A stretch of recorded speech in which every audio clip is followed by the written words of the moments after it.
Welcome to Screw the Commute, the entrepreneurial podcast dedicated to getting you out of the car and into the money, with your host, lifelong entrepreneur and multimillionaire, Tom Antion. Hey everybody, it's Tom here with episode 558 of Screw the Commute podcast. Today we're going to talk about the best time of day to write and create products. And this isn't the right time of day in general. This is going to be how you figure out the right time of day for you. All right, hope you didn't miss episode 557. That was Pete Moore. And he's a guy that turns your business frustrations into freedoms. And I suggest you kick off your shoes and listen to this episode.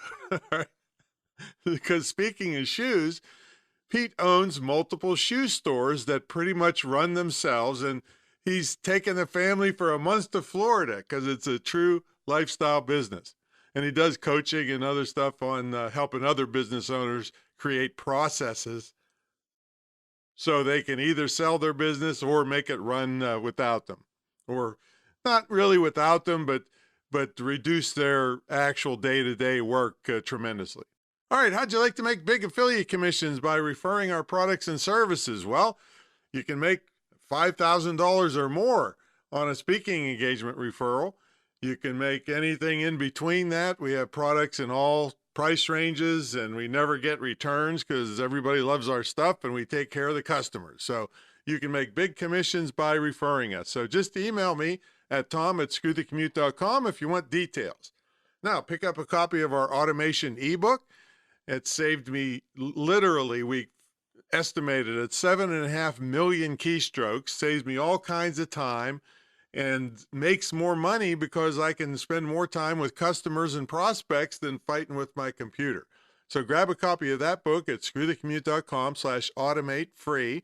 And while you're at it, pick up a copy of our podcast app at screwthecommute.com/app. That's APP, where you can put us on your cell phone and tablet and take us with you on the road.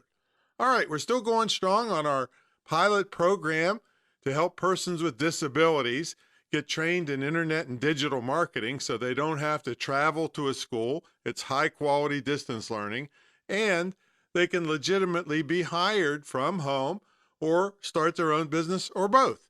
Now, I took a grant writing course, so after I proved the concept with this pilot program, then I'm going to roll it out to big companies and foundations to help thousands of people with disabilities. So please give us a hand on this. We got a GoFundMe campaign. You'll be amazed at the videos these people are shooting. Two of them are blind, and they shoot better videos than I do. So check it out at imtcva.org/disabilities. That's my school website. And of course, the link will be in the show notes if you can't remember that. All right, let's get to the main event. So when is the best time of day for you to write and create products? And notice I said the right time of day for you. There's not a best time of day that's the best for everyone. This episode is going to help you determine what the best time is for you to crank out high quality material. Now let's talk a little bit about the science behind what I'm talking about here. And you all know in the last 2 years how everyone exactly follows the science, right? Maybe political science. But anyway, let me read a passage about employees from the Harvard Business Review. Now, the same science occurs for the business owner. And what they're discussing here is a thing called circadian rhythms. So here's from the Harvard Business Review. Employees may want to be their best at all hours, but their natural circadian rhythms will not always align with this desire. On average, after the workday begins, employees take a few hours to reach their peak levels of alertness and energy. And that peak does not last long. Now, not long after lunch, those levels begin to decline, hitting a low around 3 p.m. We often blame this on lunch, but in reality, this is just a natural part of the circadian process. After the 3 p.m. dip, alertness tends to increase again until hitting a second peak at approximately 6 p.m. Following this, alertness tends to then decline for the rest of the evening and throughout the early morning hours until hitting the very lowest point at approximately 3:30 a.m. After hitting that all-time low, alertness tends to increase for the rest of the morning until hitting the first peak shortly after noon the next day. A very large body of research highlights this pattern, although, of course, there is individual variability about that pattern. That was from the Harvard Business Review. So what are these circadian rhythms? Well, these are roughly about 24-hour cycles controlled by your brain. They tell your body when to be alert and when to sleep. Basically, because of these rhythms, you have peaks and valleys of alertness all day long. Now, it shouldn't be too hard to figure out that if you want your best writing and product production to happen, you need to be creating at your peaks of alertness during the day. Yeah, I know if you're still working the dreaded job, you can't always be working on your stuff when you're at work, but you may find you have other periods of alertness during the day when you aren't at work. Like the Harvard article said, maybe 6 p.m. after work, you could stay at the office and create stuff, or you could rush home and work for an hour or so while your energy is still up. Of course, you still have the weekend where hopefully you don't have to go to work and you have better control over your schedule. And yeah, I know many of you have family obligations, and this is where negotiating comes in. Maybe you say that you need 2 hours of uninterrupted time Saturday morning, and then you and the family are going to go to the park to ride bikes and play frisbee or whatever you happen to negotiate.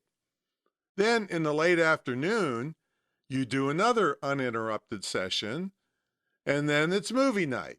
Or so you figure out what works for you and your family. Just figure it out. For me, things have changed drastically over the years, especially during college when staying up late was pretty much I'll call it the norm of the dorm, okay?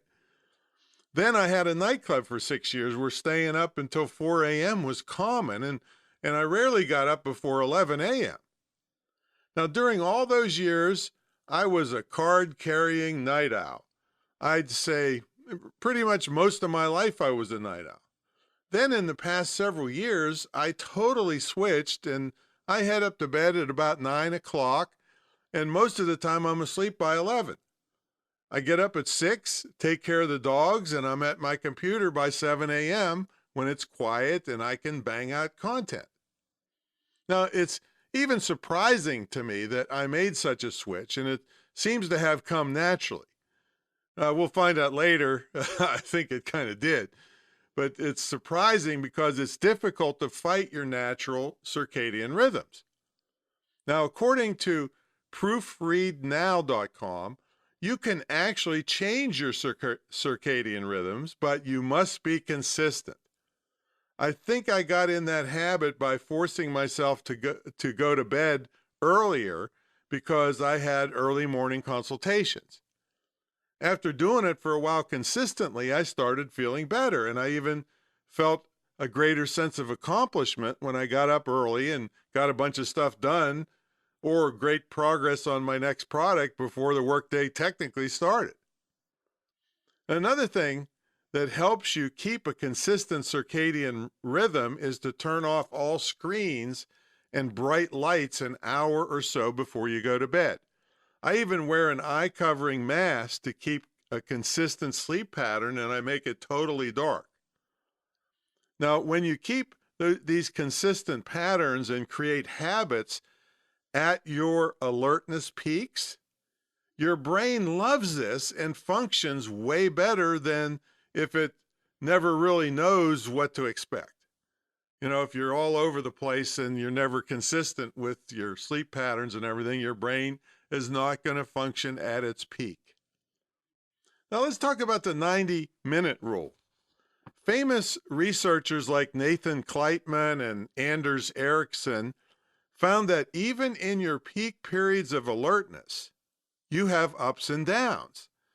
in the actual amount of alertness. And this is called, I don't know if they coined this or not, but ultradian rhythm or ultraradian, I don't know, some ultradian rhythm. What it is 90 minutes of alertness followed by 20 minutes of rest led to people's peak performance. They call this doing sprints instead of like working the grind all day long. Apparently Kleitman found that your brain can only focus for 90 to 120 minutes at a time. Then it needs a break. Now here's another cool thing that I knew intuitively and wrote about in my Wake 'em Up Business Presentations book as early as 1994. Moneypenny.com did a survey of 2,000 people, and those people responded that 10:54 a.m. was when they were the most alert. And isn't that funny that in most cases I have in my speaking contract for years, at least 20 years, that I start at approximately 11 a.m. All right. I called it brunch, basically, is when people were most awake and alert, and that's when I want to be speaking. Now, other studies show about 1:30 p.m. So there is quite a range, but that really doesn't matter. What matters is what time is best for you. Now, Denny Tomasi was an assistant professor of economics at Monash University and an author of one of these studies. And I'm not sure if that's a male or female, but anyway, this person said, I can drink as much coffee as I want, or I can eat as much chocolate as I want to try to adapt. But Tomasi says, but in the end, our brains decide when we're naturally the most productive. And for many people, that's in the early afternoon. Now, again, you can't take this as gospel because consistently switching times and sleep patterns can make your body adjust. And I'm living proof of that. But as I was researching this episode, now I understand why I have switched without really trying. Apparently, the studies have shown that the timing of our internal clocks change as we get older. And many of the studies conducted were on young adults where their sweet spot was between 11 a.m. and 1:30 p.m. The prime productivity time for older farts like me, all right, gets earlier as we age, automatically. Now, your social activities and work schedule also affect your rhythms, which is why shift work can be so dangerous. Your rhythms get all out of whack, and by the time your body adjusts, you're put on some other shift that messes up your rhythms again. It's kind of like jet lag. That's why I would usually fly into speaking engagements on the West Coast or internationally several days in advance to give myself at least a little reasonable chance of being at peak alertness when it was my time to speak. But really, it takes longer than that to get into a habit. All right, let's talk about naps. Now, according to Pew Research Center, a third of U.S. adults nap on any given day. I would have never dreamed that. According to sleepadvisor.org, a nap under 30 minutes leads to an energy boost, and it was easy to wake up from. According to them again, over 30 minutes can cause deep sleep, grogginess, and a difficulty waking up. Now, remember, none of these numbers are exact. They're a product of surveying hundreds or thousands of people. So here's an example of a 10-minute discrepancy. According to the National Sleep Foundation, one of their studies found that a 40-minute nap, which remember the other people said 30 minutes and above, you're groggy and you can't wake up. Well, this one said that a 40-minute nap improves your productivity by 34%. So I don't know which one is correct. It doesn't matter. What matters is to figure out what's good for you.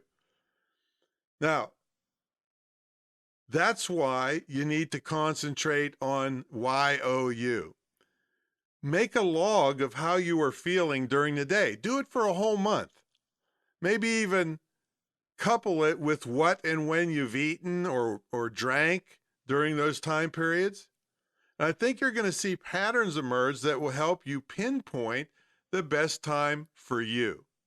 So, folks, I don't pretend to be any kind of expert researcher on this stuff, but there's clearly people that have done the research, and if you pay attention to it and add it to your life, you can do a lot more with your business, probably a lot more with your personal life too, probably for sure, and reap the benefits of the work of all these people that have studied so many people's. But you have to personalize it for you, and if you want to change, you got to be consistent about it. So go make yourself a log and start writing down how you feel at different hours during the day, what you've eaten, what time. I keep a log of what I have eaten and roughly what time I've eaten it, and then I can gauge that against how I'm feeling. So you can do that too.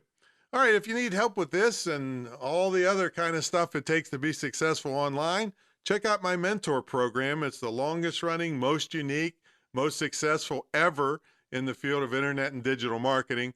And I have no trouble saying that, and I'd be glad to explain the exact details why I can claim those things, because nobody else will hold their program up to mine, because mine just blows them away.